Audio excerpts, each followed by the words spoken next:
गुरुर्ब्रह्मा गुरुर्विष्णु गुरुर्देवो महेश्वरा गुरुर्साक्षात् परं ब्रह्म तस्मै श्री गुरुवे नमः।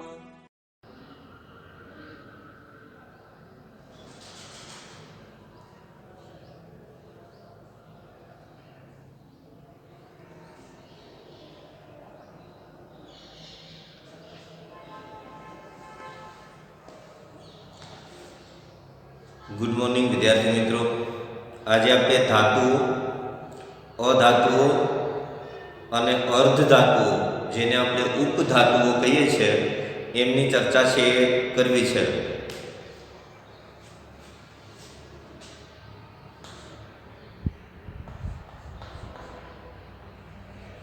ધાતુઓ, અધાતુઓ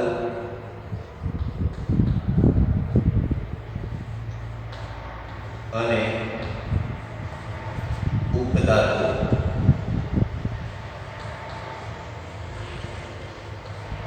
જેને આપણે અર્ધધાતુ કહીએ છીએ.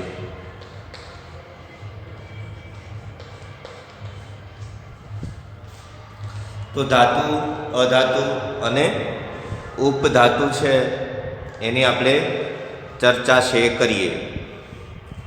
તો ખાસ કરીને ધાતુ, અધાતુ અને ઉપધાતુઓના સંદર્ભમાં આપણે ચર્ચા કરીએ તો તત્વોને આપણે એસ, પી, ડી અને એફ વિભાગની અંદર વર્ગીકૃત કરેલા હતા. તત્વોનું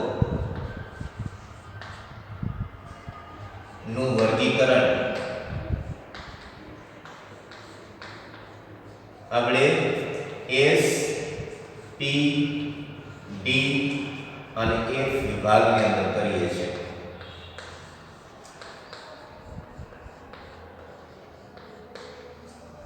તો સામાન્ય રીતે તત્વોને એસ, પી, ડી અને એફ વિભાગની અંદર વર્ગીકૃત કરીએ છીએ. આ ઉપરાંત ગુણધર્મોને આધારે તત્વો છે એને આપણે ધાતુ, અધાતુ અને ઉપધાતુઓની અંદર વર્ગીકૃત કરી શકીએ. ગુણધર્મોને આધારે કોના ગુણધર્મો છે? તત્વોના ગુણધર્મો છે. તો ગુણધર્મોના આધારે તત્વોનું વર્ગીકરણ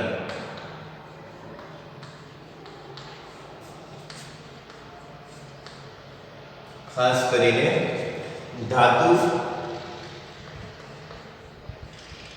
અધાતુ અને ઉપધાતુમાં કરી શકીએ. તો ગુણધર્મોને આધારે તત્વોનું વર્ગીકરણ છે એ ધાતુ, અધાતુ અને ઉપધાતુઓની અંદર કરીએ છીએ. ખાસ કરીને સૌપ્રથમ આપણે ધાતુઓની વાત કરીએ તો ધાતુઓના સંદર્ભમાં ચર્ચા કરીએ તો આવર્ત કોષ્ટકની અંદર ઉપલબ્ધ તત્વો પૈકી 78% તત્વો જે છે એ ધાતુઓ છે. આવર્ત કોષ્ટકમાં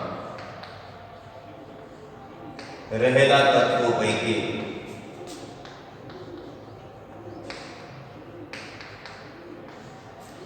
78% ધાતુઓ છે.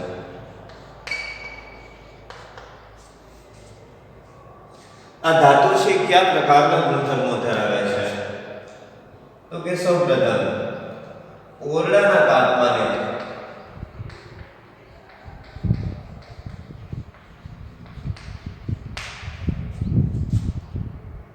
તેઓ ઘન સ્વરૂપ ધરાવે છે.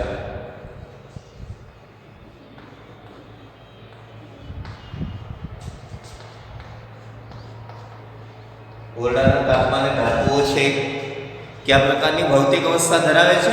ઘન ભૌતિક અવસ્થા છે એ જોવા મળે છે. અપવાદ તરીકે પારો,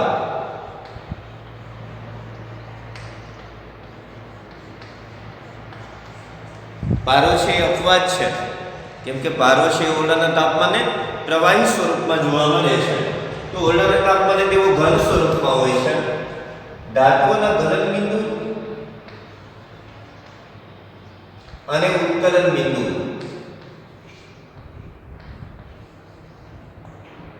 ઊંચા હોય છે. ઊંચા હોય છે મતલબ વધારે હોય છે. તો ધાતુઓ છે એના ગલન બિંદુ અને ઉત્કલન બિંદુ છે એ ઊંચા હોય છે. પણ અપવાદ તરીકે ગેલિયમ અને સીઝિયમ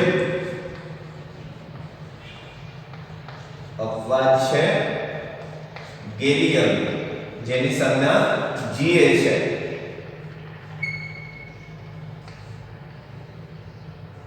અને સીઝિયમ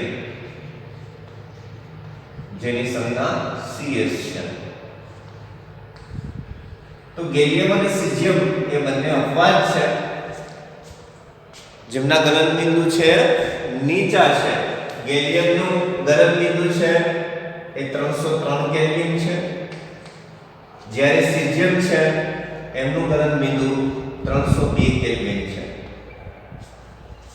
તો સામાન્ય રીતે ધાતુઓના ગલન બિંદુ ઊંચા હોય છે, પણ ગેલિયમ અને સીઝિયમના ઉત્કલન બિંદુ છે ગલન બિંદુ છે નીચા છે. કેવું વિદ્યુત અને ઉષ્માના સુવાહક હોય છે તેવું વિદ્યુત અને ઉષ્માના સુવાહક હોય છે.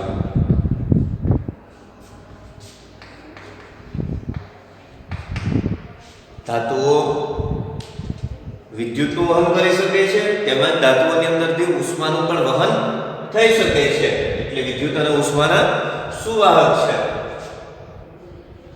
તણાવપણા અને ટીપાવપણાનો ગુણધર્મ ધરાવે છે.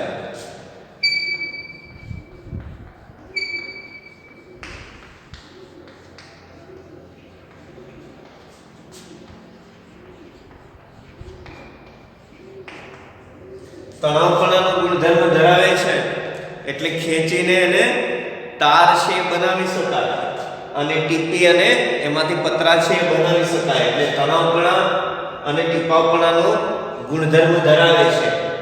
તન્યતા અને વર્ધનીતા એવો શબ્દ પ્રયોગ પણ હોય. તન્યતા તણાવપણું, વર્ધનીતા એટલે ટીપાવપણું, મતલબ તન્યતા અને વર્ધનીતાનો ગુણધર્મ છે એ ધાતુઓ છે એ ધરાવે છે. કેવો સખત હોય છે.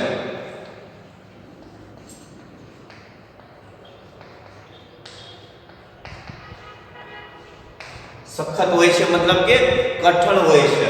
અપવાદ સોડિયમ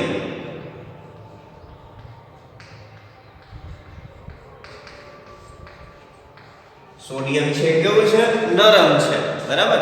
આપણે એમને પ્રયોગશાળાની અંદર કેરોસીનની અંદર રાખીએ છીએ, ભેજની હાજરીમાં સ્ફોટક સાથે સળગી ઉઠે છે.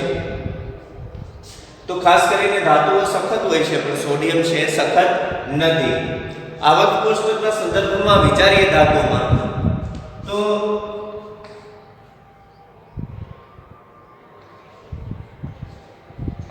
એક જ આવર્તમાં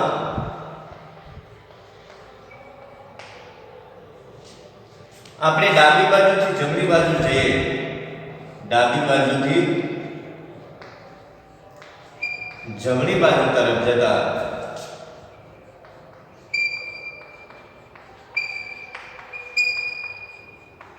ધાત્વિક ગુણ છે ઘટે છે.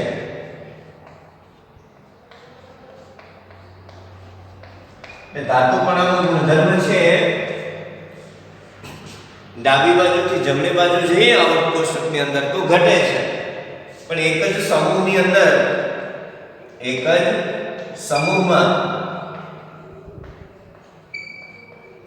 ઉપરથી નીચે તરફ જઈએ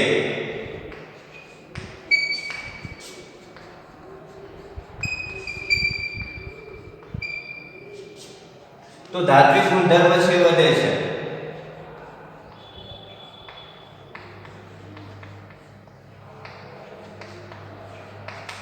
જો એક જ સમૂહ હોય ને આપણે ઉપરથી નીચે તરફ જતા હોઈએ તો ધાત્વિક ગુણમાં શું થાય? વધારો થાય. કેમ કે પરમાણ્વિક કદ છે વધે, કેન્દ્રનું સંયોજકતા કોષના ઇલેક્ટ્રોન પરત્વેનું આકર્ષણ બળ છે એ ઘટે, તો એ ઇલેક્ટ્રોનને દૂર કરવો વધુ સરળ પડે, એટલે આયનીકરણ એન્થાલ્પીનું મૂલ્ય છે ઘટતું જાય. તો ઇલેક્ટ્રોન ગુમાવવાની વૃત્તિ છે એ વધતી જાય અને ધાતુઓ છે એ ઇલેક્ટ્રોન ગુમાવવાની વૃત્તિ છે ધરાવે છે. તો ધાત્વિક ગુણ જે છે એ પરમાણ્વિકતના વધારા સાથે સમૂહમાં ઉપરથી નીચે તરફ જઈએ એમ વધે છે. એ જ પ્રમાણે જો આપણે અધાતુની વાત કરીએ, અધાતુ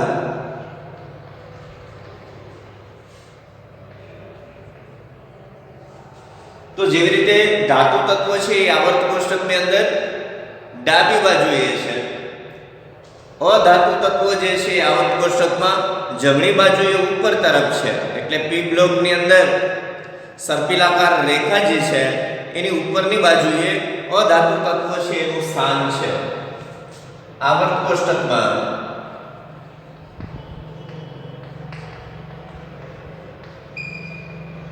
અધાતુ તત્વો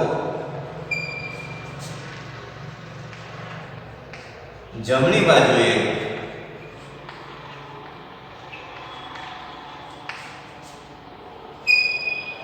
ઉપર તરફ હોય છે.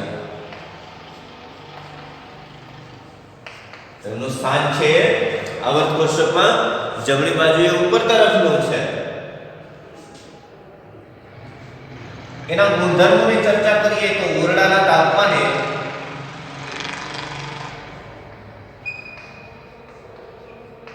તેઓ ઘન અથવા વાયુ સ્વરૂપ ધરાવે છે. ઘન કે વાયુ સ્વરૂપ ધરાવે છે. એટલે અધાતુ તત્વ છે એની ભૌતિક અવસ્થા છે એ ઘન અથવા તો વાયુ છે. ગલન બિંદુ અને ઉત્કલન બિંદુ નીચા હોય છે.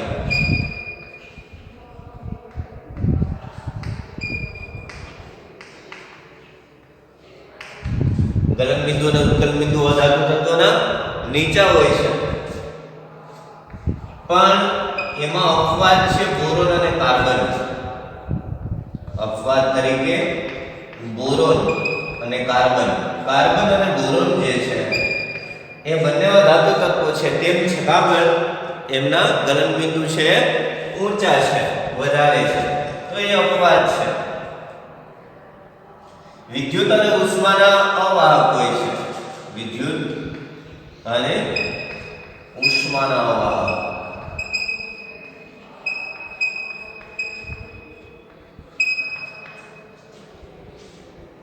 વિદ્યુત અને ઉષ્માના અવાહક છે, પણ ગ્રેફાઇટ જે છે એ ઉષ્માનું સુવાહક છે, એટલે અપવાદ. ગ્રેફાઇટ, કારણ કે ગ્રેફાઇટ છે શું છે? ઉષ્માનું સુવાહક છે, વિદ્યુતનું સુવાહક છે.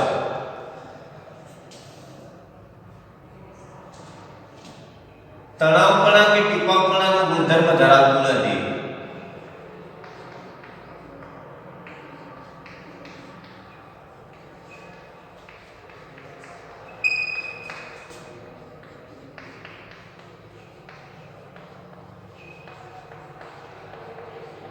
તો ધાતુ તત્વો છે તણાવપણા કે ટીપાવપણાનો ગુણધર્મ ધરાવતા નથી. તેઓ બરડ હોય છે.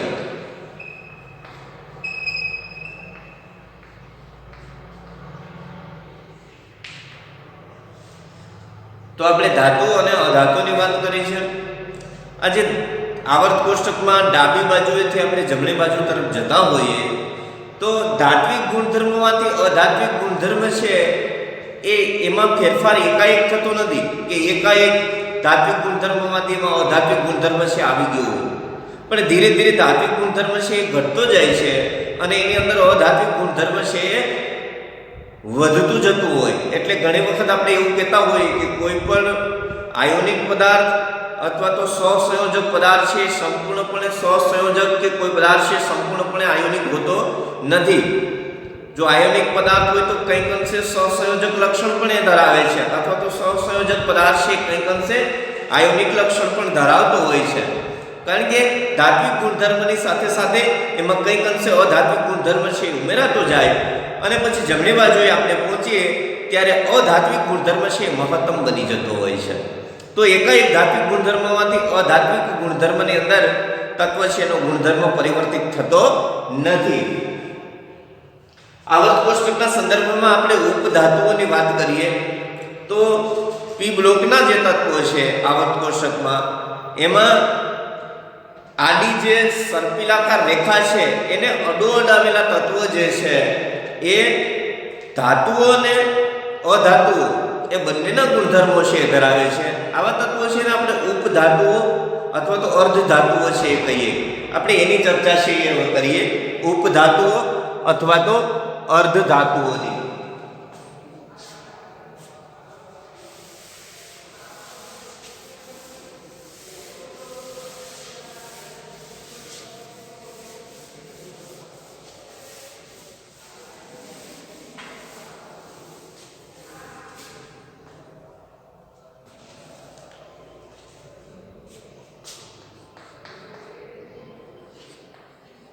ઉપધાતુઓ અથવા તો અર્ધધાતુ.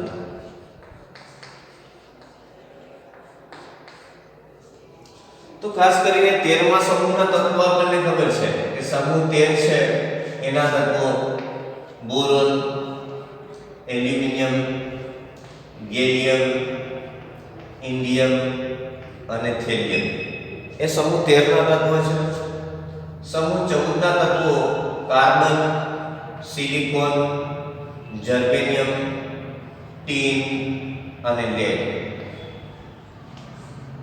સમૂહ 15 ના તત્વો નાઇટ્રોજન, ફોસ્ફરસ, આર્સેનિક, એન્ટીમની અને બિસ્મથ. 16મા સમૂહના તત્વો છે ઓક્સિજન, સલ્ફર, સિલેનિયમ, ટેલુરિયમ અને પોલોનિયમ. 17મા સમૂહના સંદર્ભમાં વાત કરીએ તો ફ્લોરિન, ક્લોરિન, બ્રોમિન, આયોડિન અને એસ્ટેટાઇન.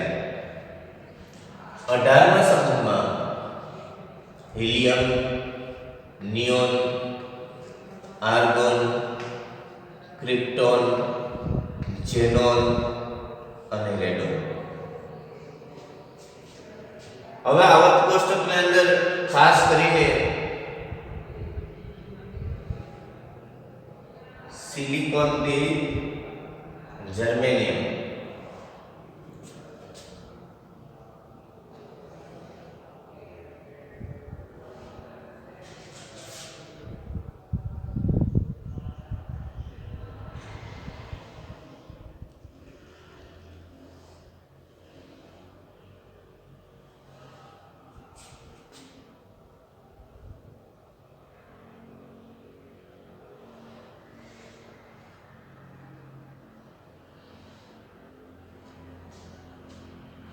તો આવર્ત કોષ્ટકમાં જે આડી સર્પિલાકાર રેખા જે છે એને અડોડ આવેલા તત્વો એટલે કે silicon, germanium, arsenic, antimony, tellurium એ જે છે એ ધાતુઓ અને અધાતુઓ બંનેના ગુણધર્મો ધરાવે છે, એટલા માટે એ અર્ધ ધાતુઓ છે. એટલે અર્ધ ધાતુની વ્યાખ્યા શું આપી શકીએ આપણે કે આવર્ત કોષ્ટકમાં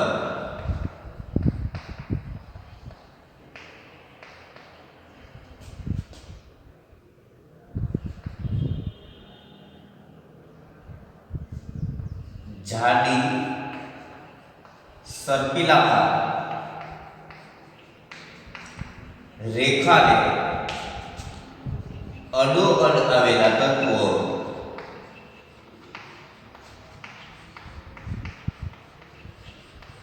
કે જે ધાતુ અને અધાતુ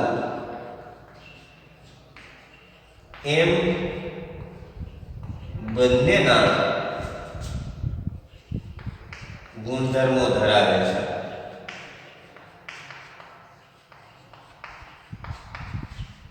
જેને ઉપધાતુઓ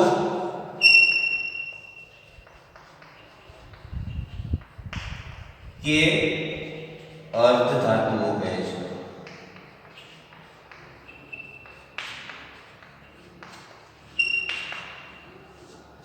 દાખલા તરીકે silicon, germanium, arsenic, antimony, tellurium એ શું છે?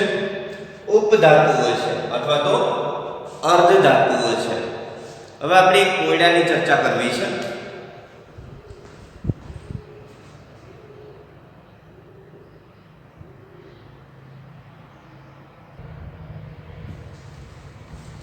વિદ્યાર્થી મિત્રો, કોયડો 3.4 છે.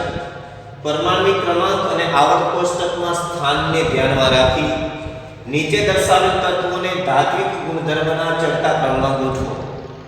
સિલિકોન, બેરિલિયમ, મેગ્નેશિયમ, સોડિયમ અને ફોસ્ફરસ આ આપણને તત્વો આપ્યા છે અને એને ધાત્વિક ગુણધર્મના ચડતા ક્રમમાં ગોઠવવાના છે.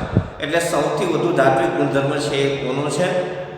બરાબર. અને પછી ધાત્વિક ગુણધર્મ છે એ સૌથી ઓછો કોનો છે? બરાબર. એનો ચડતો ક્રમ છે આપણે આપવાનો છે. તો આપણે બે વસ્તુ છે ધ્યાનમાં રાખવાની છે. આપણને એ વાતની ખબર છે ધાતુ, અધાતુ અને અર્ધધાતુની અંદર આપણે એવું ભણ્યા કે આવર્ત કોષ્ટકમાં એક જ સમૂહમાં ઉપરથી નીચે તરફ જઈએ તો ધાત્વિક ગુણધર્મો વધે. બીજું, એક જ આવર્તમાં ડાબી બાજુથી જમણી બાજુ તરફ જતા હોઈએ તો ધાત્વિક ગુણધર્મ છે એ ઘટે, ઓછો થાય. આ બે બાબતોને ધ્યાનમાં રાખી કોઈ પણ તત્વ છે એના ધાત્વિક ગુણધર્મનો ચડતો ક્રમ કે ઉતરતો ક્રમ છે આપણે નક્કી કરી શકીએ. સિલિકોન, બેરિલિયમ, મેગ્નેશિયમ, સોડિયમ અને ફોસ્ફરસ. બરાબર. તો સોડિયમ,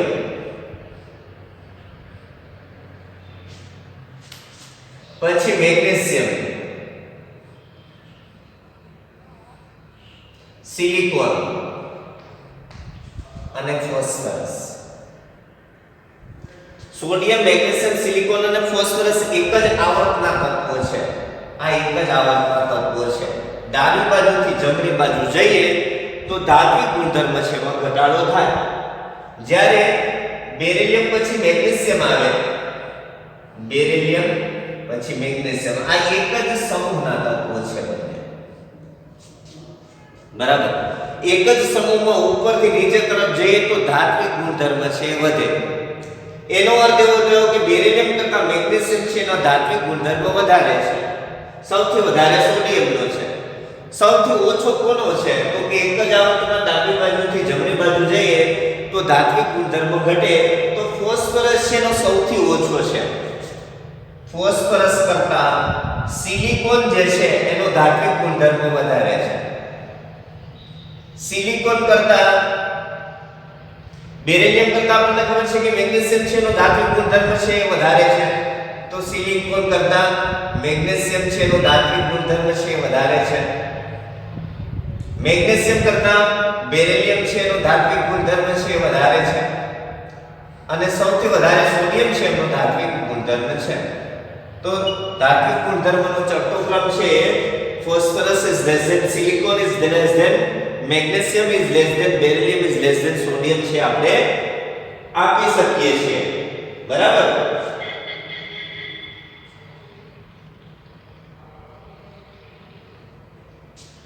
ઉપરથી નીચે તરફ જઈએ એ ધાત્વિક ગુણધર્મ છે વધે છે.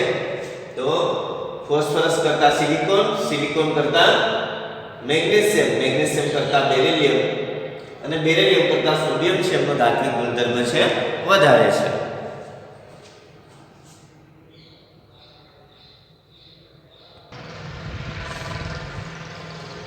તો એવી રીતે આપણે કોઈ પણ તત્વ આપે, સૂર્ય બેરિલિયમ કરતા મેગ્નેશિયમ છે એનો ધાત્વિક ગુણધર્મ વધારે છે.